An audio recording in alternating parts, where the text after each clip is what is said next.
명쾌한 해설을 해주실 뉴스 전문가 세 분 소개합니다. 김성환 시사평론가, 이수희 국민의힘 여성본부 대변인 단장, 그리고 손정혜 변호사, 이렇게 세 분입니다. 안녕하십니까? 어서 오십시오. 네, 안녕하세요.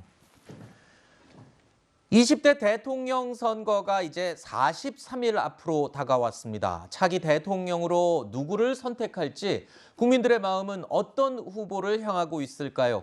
본격적인 이야기에 앞서서 최근에 조사된 여론조사 결과 살펴보겠습니다. 자, 먼저 JTBC가 의뢰해서 글로벌 리서치에서 실시한 여론조사 결과입니다. 보시는 것처럼 이재명 후보가 33.6%, 그리고 윤석열 후보가 37.8%, 심상정 후보가 2.8%, 안철수 후보가 10.1%의 지지율을 기록했습니다.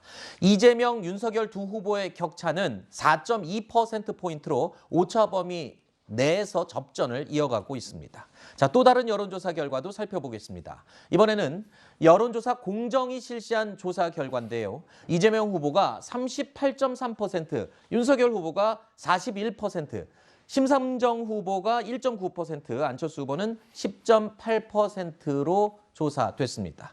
자, 여기에서 한 가지 눈에 띄는 내용이 있습니다. 이 내용 역시 여론조사 공정의 조사 결과에 포함된 내용인데요. 자신의 정치 성향을 보수나 중도라고 밝힌 응답자에 한해서 이렇게 물었습니다. 야권 단일 후보가 윤석열 또는 안철수로 단일화된다면 그런 상황에서 어떤 후보를 더 지지하겠냐라고 물어본 건데요. 윤석열 단일 후보를 가상한 상황에서는 윤 후보의 지지율은 52.7%, 안철수 후보를 가상한 상황에서는 안철수 후보의 지지율은 34.6%로 조사됐습니다. 자, 이 결과를 놓고 보면 윤석열 후보, 안철수 후보, 이 두 후보를 비교했을 때 윤석열 후보가 바로 이번에 관건인 보수층과 중도층을 안철수 후보보다 좀 더 끌어들일 수 있는 가능성이 보인다, 이런 해석을 할 수 있는 건가요? 보통 여론조사 기관이 여론조사할 때 적합도 하고 경쟁력을 조사하잖아요. 네. 근데 이번 질문 항목의 경우에는 경쟁력 조사에 가까운 거 아닌가 이렇게 생각이 드는데요. 네. 경쟁력 조사를 하게 되면 아무래도 보수층 지지를 더 많이 받고 있는 윤석열 후보 쪽이 더 경쟁력이 있다, 이런 얘기가 나올 수 있거든요. 네. 근데 적합도 조사로 보면 후보 간에 비교를 하게 되니까 그럴 경우에는 안철수 후보가 좀 더 높게 나오는 현상들이 보통은 있어요. 아하. 근데 이번 거 같은 경우에는 일단 국민의힘 지지자들이 확실하게 결집해 있다. 네. 그런 국민의힘 지지자들 경우에는 안철수 후보는 우리 당 사람이라기보다는 아하. 좀 국민의당이라고 하는 다른 당 사람으로 인식할 가능성이 높고, 네. 그래도 우리 식구인 윤석열 후보를 지지해야 되겠다, 이런 쪽의 응답이 조금 더 높게 나오는 거 아닌가 싶습니다. 알겠습니다. 자, 이런 가운데 윤석열, 안철수 이 양측 인사들이 참석하는 야권 후보 단일화를 논의하는 토론회가 열린다는 소식이 전해지기도 했었는데, 자, 이준석 국민의힘 대표는 당의 의사와는 관계없는 개인적인 행사 참석이라는 입장을 밝혔고요. 국민의당 측은 토론회 참가 자체를 취소했다고 알려왔습니다. 자, 단일화 논의가 본격적으로 시작되는 것이 아니냐라고 기대감을 갖게 했었는데, 오늘 오전을 전후해서 이 취소 소식이 들려왔습니다.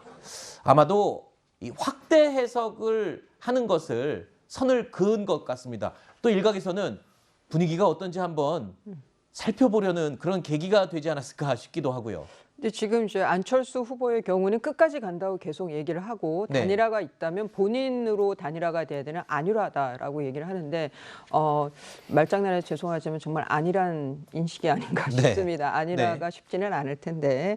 근데 문제는 이제 안철수 후보에 대해서 질문들이 가면 첫 번째 나오는 게 단일화 문제만 계속 얘기를 하는 거예요. 그러니까 네. 안철수 후보의 공약이라든가 뭐 다른 두 후보가 가족 리스크가 크다 보니까 딸내미 얘기가 나오기는 하지만 대부분의 관심은 단일화에 있는 거예요. 네. 그러니까 그것이 안철수 후보가 지금 갖고 있는 최대 딜레마이고, 예, 그것이 이제 안철수 후보의 존재감의 전부가 아닌가 싶습니다. 이런 상황에서 이신범 공동선대위원장이 저런 자리에 가서 단일화와 관련된 논의를 한다. 물론 이신범 공동위원장은 이것은 후보와의 상관없이 내가 참여하는 거라고 미리 밝혔지만, 그럼에도 불구하고 이렇게 되면은 그냥 안철수 후보는 단일화되는 후보로 생각을 할 수가 있거든요. 네. 뭐 당연히 참석이 어렵지 않았을까 생각이 듭니다.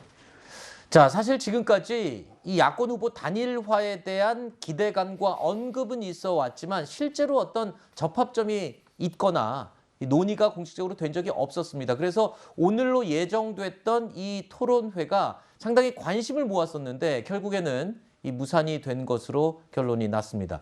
자, 안철수 후보 같은 경우에는 지금까지 줄곧 이 본인은 이번 대선을 완주하겠다라는 의견을 계속 피력해 왔었죠. 오늘 이 한 방송에 출연해서도 대선 완주 의지를 다시 한번 밝히기도 했습니다.